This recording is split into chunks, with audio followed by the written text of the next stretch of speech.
Welcome to Shooting It Straight with Stan. I am your host, Stan, the Annuity Man, America's annuity agent, licensed in all 50 states, sporting the new fashionista annuity goatee. It's the talk of Paris. It's the talk of Fashion Week. It's the talk of the town, except in my town where my wife's like, shave the goatee. Okay, what are you doing? I'm like, I don't know. Annuity goatee, annuity goatee. Today's topic's a good one, and it's a personal one. I can share some stories. It's called lovingly handcuffing your beneficiaries with annuity guarantees. So lovingly handcuffing your beneficiaries with annuity guarantees. You're saying, wait a minute, what? Handcuffing? That doesn't sound lovingly. It does when it comes to finances, okay? So a lot of us out there, including moi, that's French for me, I have two great daughters. At the time of this taping, aged 26 and 24. One lives in Denver, Colorado, and one lives in Manhattan, East Village. Went to NYU, loves the city. She's this, that person. She's like her dad. I love New York City as well. But they are great kids, and they, thank God, look like their mother and take after their mother. But when I die, they will not be getting lump sums. Period. And it's nothing against them. It's just that I'm going to lovingly handcuff them so that they don't make dumb mistakes with lump sums. Period. So you guys are, wait a minute, how do you do that, Stan the Annuity? Well, that's what this video is for, player. That's what I'm doing. So what I have done is in the trust, I have dictated in the trust that when I die, when my Learjet hits the mountain, when the Lamborghini hits the tree, when I can't put on the Annuity Man hat anymore and I die, and the goatee is like 12 inches long down here, and you go, man, that's an annuity goatee right there. That's what I'm talking. When that happens, there will be lifetime income annuities purchased for each daughter for the rest of their lives to pay as long as they're breathing. So regardless of when I die, if I died 4 years from now, then there would be an immediate annuity purchase for a 30-year-old and a 28-year-old. At that point in time, understanding that single premium immediate annuities are primarily priced on life expectancy at the time of the payment. Interest rates play a secondary role. So that's what I've done. And that's what they're going to get. And they're going to hate me every single month that money hits the bank account. What have I done? I've lovingly handcuffed them.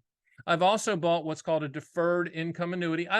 I'm not sure I recommend you doing this. I just did this to see what the numbers were, and they were pretty good, so I did it, whatever. And that's who I am. I'm nothing in moderation, impulsive, and that's what I did. So I bought them a deferred income annuity a while back and deferred it to when they're age 50, and it turns on it when they're age 50, and there's a lifetime income stream. Not sure that's a perfect way to do it because that's an irrevocable contract, no liquidity, etc. But unless they watch this video, which they won't, they don't even know they have it. Okay, I bought it, but they don't even know they have it. So that's another way to do it. But when I talk about lovingly handcuffing beneficiaries, I think we're doing them a favor by creating a payment income stream for them to supplement if they have a job.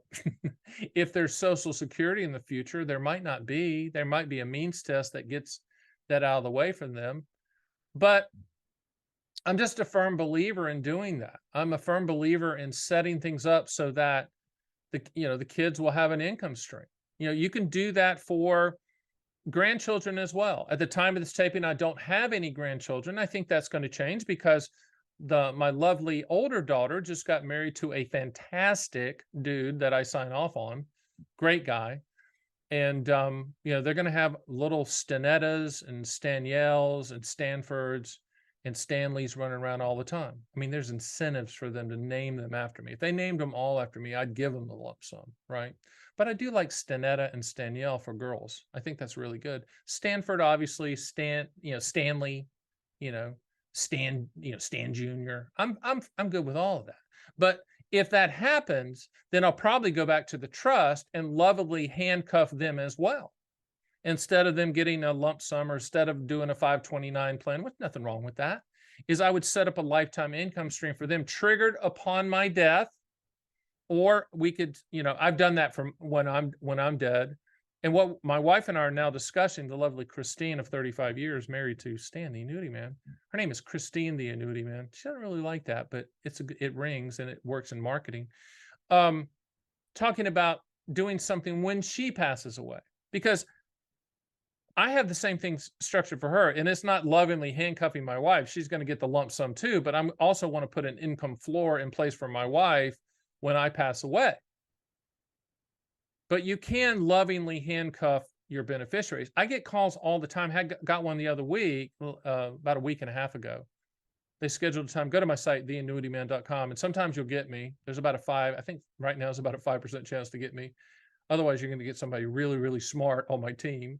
But if you do get me, and I got one the other week, and the person said that they wanted to buy an immediate annuity because, their son they'd had some problems, had some substance abuse issues, what I call wandering ambiguity, just wandering around, just can't really get it together. They don't want to give them the lump sum, so what do? You buy an immediate annuity for them. You buy payment. They get mad at you for that. I'll never forget. I did one a long time ago when I used to do face-to-face appointments, and that was 20 years ago. But I flew in somewhere. It was a big case, and I flew in, and it was the family at the table, and we were lovingly handcuffing one of the beneficiaries, and the beneficiary thought they were going to get a lump sum, but what they found out was they were signing a piece of paper saying they're going to get an immediate annuity. I was cussed out pretty well, but you know what? It was the right thing to do. And I told the father at that time, because he's like, man, that was tough. Was that the right thing? I'm like, that was the right thing to do. So I want you to think about that. I want you to think about your kids and your grandkids. And if they're solid and they're rational, give them the lump sum. Give them a lump sum, they can figure it out. And then 90% of the people, I'm sure that's what you're going to do. But I believe in income floor. I believe in payments that are ongoing and hit the bank account every single month. I like that. I like that. I guess it's because when you're in the sales business, that doesn't happen, right? So I guess you're looking for that. But I want that for my daughters, and I want that for my wife, and I want that for them because I don't want them to worry, and I want them to know that lifetime income is coming in every single month. Could they do better taking the lump sum and buying the best stock in the world? Probably. But why take that chance? And what a legacy, My daughters have put up with me and my eccentricities, and I'm a maniac as a father. I don't drink or do drugs or anything like that, but I'm a wild man, that, and I love them to death. But I really look at this and I go, you know what? It's going to be cool for them that money hits that bank account every single month. And I'm like 20 years, I've been dead for 20 years, right? And that money's still in the bank account and still in. And as much as eccentric as I was and eclectic, they're like, yeah, he was goofy, man, but I'm glad he did that. I know they're going to say that. So think about it. Lovingly handcuffing your beneficiaries. You can do that with annuity contractual guarantees. You can do it now and buy something that kicks in the future, or you can set up a trust and have the trust dictate that something be purchased lifetime income for whoever you deem appropriate at the time of your death, meaning that it triggers at the time of your death. But just remember, death is not a good strategy because you can only use it once. But wouldn't it be good to know, regardless of what happens, that they're taken care of and that lifetime income stream is going to be in place? And if Social Security is taken away, they're going to have their own that you set up for them. And if pensions no longer exist, they're going to have that pension that you set up for them. Talk about legacy. That's legacy. That's a legacy income monster, is what that is. And I'm a monster, kinda. I'm a monster in the annuity industry. I'm a monster of information. I'm a monster of entertainment and education, which is called edutainment. And I appreciate you joining me on all major podcast platforms. Go to my site at theannuityman.com. Run quotes, read the books, schedule a call. Hopefully you get me. If you do, boy, won't that be fun? I tell people all the time when they get me on the phone, I'm like, listen, I don't do a lot of these calls, so hang in there with me. It might be choppy, but I'm going to tell you the truth. And my team's going to tell you the truth, which is a good thing. And we're going to tell you if you need an annuity or not, but we would love to work on these legacy type products of lovingly handcuffing your beneficiaries and really doing them a favor long term. My name is Stan, the Annuity Man. That's Shooting It Straight with Stan. See you next time.